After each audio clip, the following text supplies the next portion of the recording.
Andrew Freund here on location in Santa Monica, California, where I am getting ready to take flight with a cast of planes.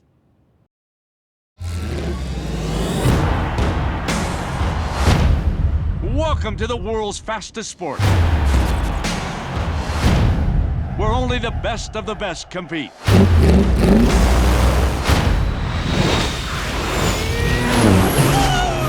Ah, for flying out loud! For the first time, we have a crop duster in the race. Well, he's gonna die. Dusty, you're going up against the best racers in the world. I'm afraid of heights. That airplane needs some help. Y'all know that, right? Yeah. First question for you is can you recite the safety preparedness speech that they give on airplanes? Ladies and gentlemen, welcome aboard. Whatever, insert name of airline.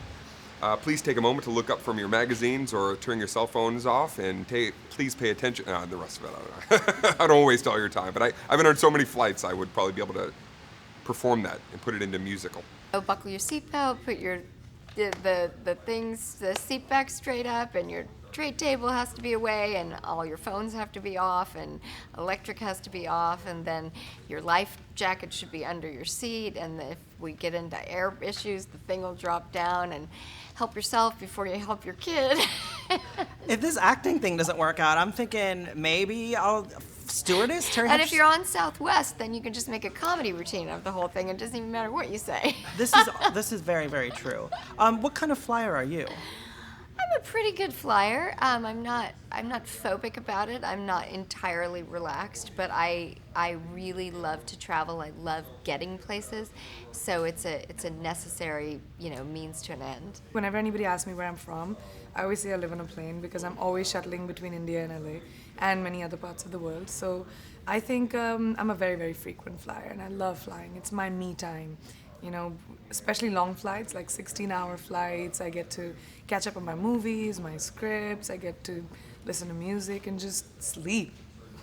I sleep, like in a minute, even before we take off. That hoodie goes over my head and I'm out like a light. Like a couple Xanax, a drink, done? Don't even need it, nothing. Seriously, it's like the hoodie is the magic. I have a magical hoodie. I put it on, I put that thing over, and it's like it hugs me like a grizzly bear's mama. You should market that.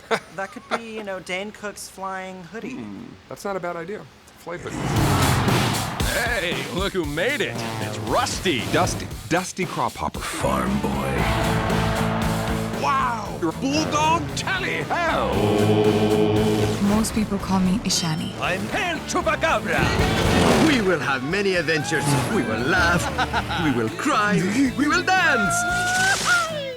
Probably not with each other. Let's say you were to get in that plane. Yeah, I flew in this today. Oh, you did? Okay. Yeah, I parked it right in here too. What kind of pilot would Dane Cook make? I would be the kind of pilot that needs to radio for help immediately, because I know nothing about aviation. I don't have a math brain. That's the problem. Is I've never been good with the numbers. My dad was a calculator. He was just a brilliant computer mind. And so, no, you need to know the math if you're going to fly the plane. You would like me as your plane neighbor. Like, I have been known on planes to take over a baby that seems to be giving a mom a rough time, and she, that moment, like, they just can't take it anymore. I'm very good at rocking babies to sleep. I have very strong arms. I can hold a baby like this for hours. I've given plenty of parents a break on a plane. I love children, and so you want me as your neighbor. Are usually. you good on small planes? Or do they... I'm okay. A lot of the destinations I go to, I've been to Africa a couple of times and many places in the world where that is your only option. They're not the greatest experience ever, It's when you really just have to give your trust over to the universe and you have to go, if this is it, then this is it. And, I think that's what flying offers a lot of us, is that moment where we have to realize that we never actually have as much control as we think we have all the time anyway. Just back to, coming from India and here, what do you make of how, America and the Western world is now so Bollywood obsessed? Why it's coming into the mainstream right now? Well, I like the fact that you say that, but I think the world has become a lot more global. And I think movies have become a lot more global. American movies are not just made for America anymore. You have global releases, you have, and huge ones. American movies make so much money, and so much of the economy for the movies comes from outside of the country. So I think the world, because it's become a little bit more cosmopolitan, it's not just Bollywood, it's a time in the movie business where ethnicities don't matter as much. And, parts can be, like Planes is a perfect example of that. We have actors in the movie from all ethnicities and all parts of the world. And, we've shown so many parts of the world in the film. So I think the movie business itself has become a little bit more global. What's the key to a successful Bollywood dance number? You've got to have a lot of a lot of hips and a lot of boobs. Wait, hips and boobs? Yeah, totally. You got to be able to move. Can you do it? No. Oh, come on. There you go. A little bit of that. You think you can beat me? You have been shamed. Kennedy approach, over. Go back to Jersey, you bum. This is Dusty Crockhopper. I'm caught in a storm. I'm going down. It's a really compelling underdog story. Like Old Yeller. That's not an underdog story. There's a dog in it. Your thoughts on being made into a toy? Love it. That has to be one of the coolest things ever. The fact that there's a toy now and you can press the button and it's my voice coming out of it is, that's kind of like surreal thinking. You don't really realize at the beginning of your career that someday you might be a toy.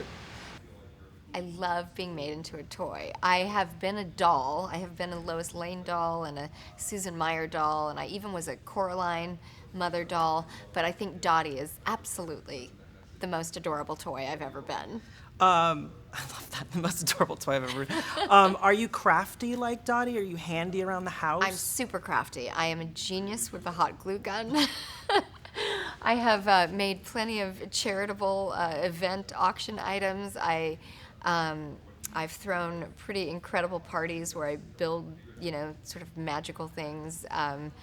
I do really like crafts. I'm not particularly mechanical in terms of, let me create a robot or something. But yeah, I'm pretty crafty. Just wrapping up the trajectory of your career, going from stand-up to films to now animated films. Your stand-up's not necessarily family-friendly. Sure. So what do you make of kind of dabbling in each of those facets? I'm appreciative that I'm able to do that. I set out to be an entertainer as well as a comedian, and so to be able to, do the producers at the Hollywood Bowl one summer, and then now be able to, participate in this, or Mr. Brooks, something that's, was so far away from what people knew of my stand-up. It's been an exciting career. I'm 23 years into it, and I look forward to what's around the corner. So I go like this? So just go conquer the world. Yeah. Thank you so much. Thank you. Dog in it.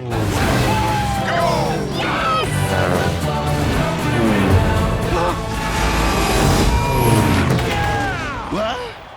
Oh man, that's nasty. Mayday! Big castle! Roll right! I owe you my life. Are you crying? I don't cry, I'm British. Do you think you could make a good steward? Yes, because I'm very good at doing this motion. That's really it right there, right? You really want to be able to dictate where you need to go through the fingers. Yeah.